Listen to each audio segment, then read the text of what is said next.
Der friedliche Morgen im Tsavo East Naturreservat in Kenia wurde je durch ein Notsignal des Waldpatrouillenteams unterbrochen. Inmitten des kurzen grünen Grases, das sich mit trockener Erde abwechselte, lag eine Elefantenmutter regungslos unter dem grellen, weißen Sonnenlicht der Savanne.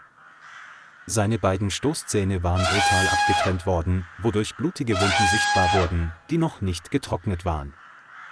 Die Spuren der Wilderei sind deutlich sichtbar, wie eine schmerzhafte Narbe, die tief in die Wildnis eingraviert ist. Direkt neben dem Kadaver der Elefantenmutter lag ein winziges Elefantenbaby zusammengerollt und eng an den Körper seiner Mutter gedrückt.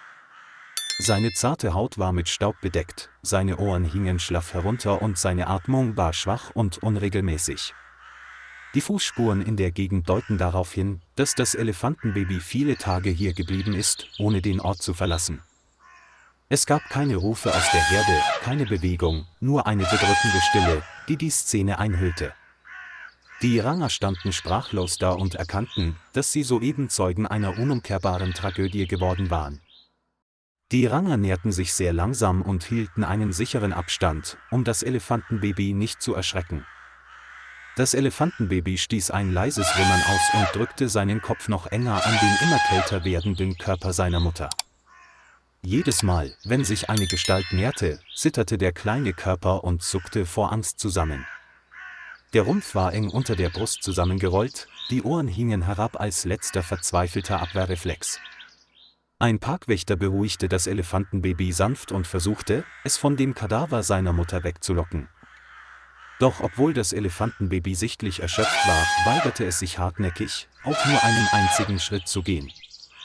2 Tage vergingen, und es lag regungslos neben seiner Mutter, fraß und trank nicht und zeigte keinerlei Lebenszeichen. Die mütterliche Liebe hält das winzige Leben an der zerbrechlichen Grenze zwischen Leben und Tod zusammen. Dem gesamten Team war klar, dass sie ein weiteres Leben verlieren würden, wenn sie noch länger zögerten.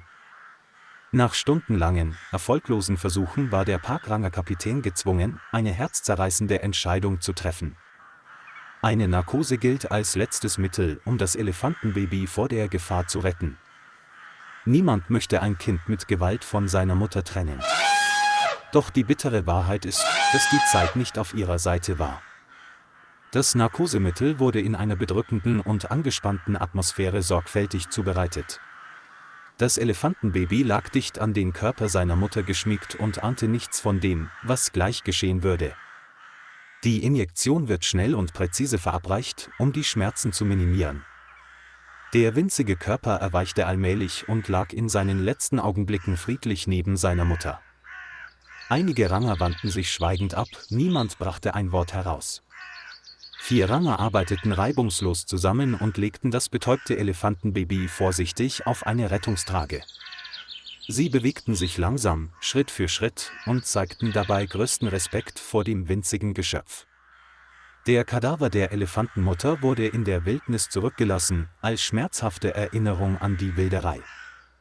Der Abschleppwagen stand im grellen, weißen Sonnenlicht, sein Motor summte leise und wartete auf Befehle. Das Elefantenbaby wurde in den Lastwagen gesetzt und sorgfältig mit speziellen Sicherheitsgurten gesichert. Es gab keine Sirenen, keine lauten Befehle, nur Stille. Das Auto rollte langsam vom Ort des Geschehens weg. Hinter ihnen erstreckten sich die grünen Wiesen, als hätten sie niemals Leid gesehen. Was die Zukunft des Elefantenbabys betrifft, bleibt sie ein großes Fragezeichen. Das Elefantenbaby wurde noch am selben Tag zur Rangerstation im Tsavo East Reservat zurückgebracht. Hier wird es in einem naturnahen Gehege mit Dach und einer dicken Schicht trockenem Stroh untergebracht. Die Ranger beschlossen, es Kito zu nennen, was in der lokalen Sprache Kind bedeutet. Kito lag zusammengekauert in der Ecke des Käfigs und vermied jeglichen Augenkontakt und jede Interaktion mit den Menschen um ihn herum. Es verweigerte stumm jegliches Futter, das man ihm brachte. Schon das leiseste Geräusch genügt, um seinen Körper vor Panik zusammenzucken zu lassen. Die Ranger konnten lediglich unterstützende Medikamente verabreichen, um den Gesundheitszustand der Patienten vorübergehend zu erhalten. Niemand fand einen Weg, Kito zu helfen, den immensen emotionalen Schock zu überwinden. Mit jeder Stunde, die verging, wuchs die Angst in der Rangerstation.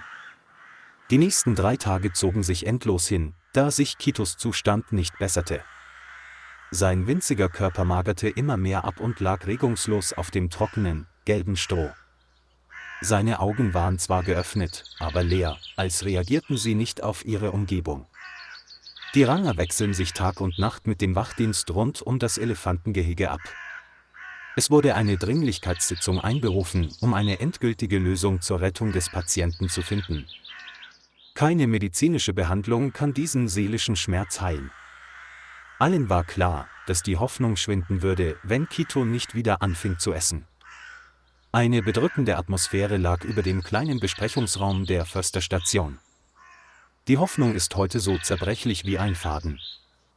Mitten in der Pattsituation fragte eine junge Praktikantin proaktiv um Erlaubnis, sich dem Elefantenbaby zu nähern. Ihr Name ist Amelia Carter, sie ist eine angehende Parkrangerin und hat vor kurzem ihre Arbeit im Tsavo-Ost-Nationalpark aufgenommen.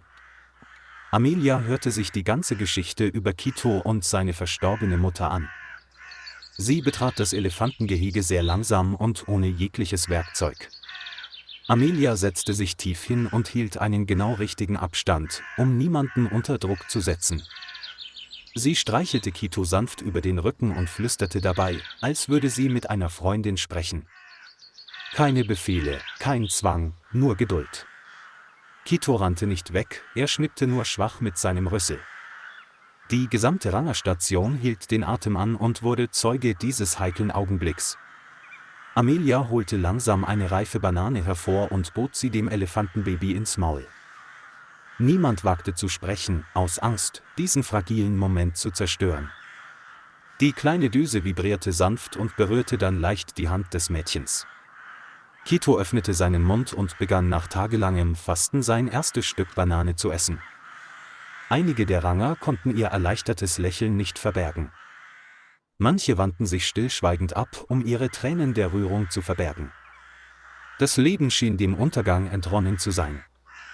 Plötzlich flammte Hoffnung in den Augen aller auf. Christus entschied sich, der Menschheit erneut zu vertrauen. Von diesem Tag an wurde Amelia Carter offiziell mit der Betreuung von Kito betraut.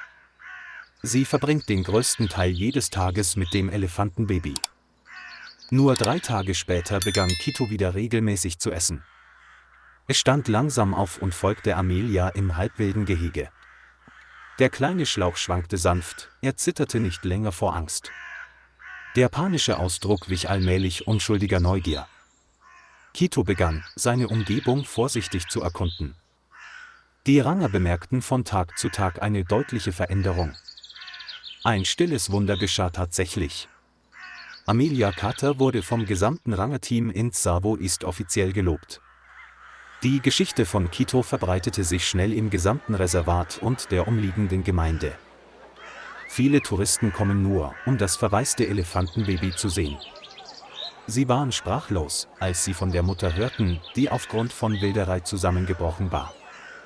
Kito wird dank der aufmerksamen Pflege, die er erhält, nun jeden Tag gesünder. Er ging voller Vertrauen neben Amelia her. Den Rangern war klar, dass sie mehr als ein Leben gerettet hatten. Sie bewahrten einen schwachen Glauben an das menschliche Mitgefühl. In einer grausamen Welt hat Sanftmut Wunder bewirkt.